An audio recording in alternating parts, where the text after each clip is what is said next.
বাংলা নববর্ষ ১৪৩২ উদযাপন উপলক্ষে রাঙামাটির কাপ্তাই উপজেলা প্রশাসনের উদ্যোগে অনুষ্ঠিত হলো বর্ণাঢ্য আয়োজন। সোমবার সকাল ৯টায় কাপ্তাই উপজেলার কেন্দ্রীয় শহীদ মিনার চত্বর থেকে আনন্দ শোভাযাত্রার মাধ্যমে নববর্ষ উদযাপন শুরু হয়।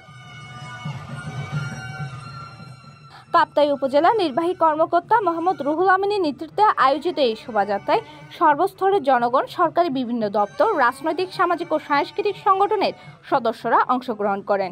শোভাযাত্রাটি বড়ইছড়ি বাজার প্রদক্ষিণ করে উপজেলা সদর শিশু পার্কে গিয়ে শেষ হয়। শোভাযাত্রায় বাদ্যযন্ত্রের সঙ্গে বন বিভাগের ঐরাবত, পালকি, কুলা, জাতীয় পাখি দোয়েল, বাঘ, প্রজাপতি এবং ফেসিবাদের মুখাকৃতি সহ গ্রামীণ ঐতিহ্য ও বৈচিত্র্য সাজিয়ে অংশ নেন নারী পুরুষেরা। এতে গ্রামীণ সংস্কৃতির অনন্য রূপ ফুটে ওঠে।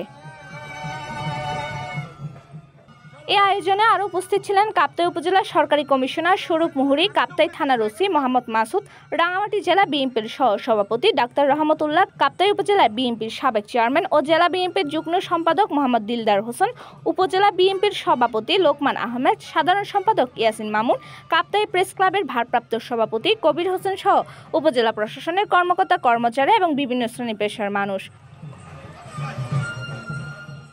পরে সকাল 9:30টায় কাপ্তাই উপজেলা শিশু পার্ক চত্বরে গ্রামীণ ঐতিহ্য সাজানো দৃষ্টিনন্দন মঞ্চে অনুষ্ঠিত হয় এক মনোমুগ্ধকর সাংস্কৃতিক অনুষ্ঠান শেষে অতিথিদের জন্য পান্তা ভাতের আয়োজন করা হয়, যা নববর্ষের আনন্দে যোগ করে দেয় ভিন্ন মাত্রা।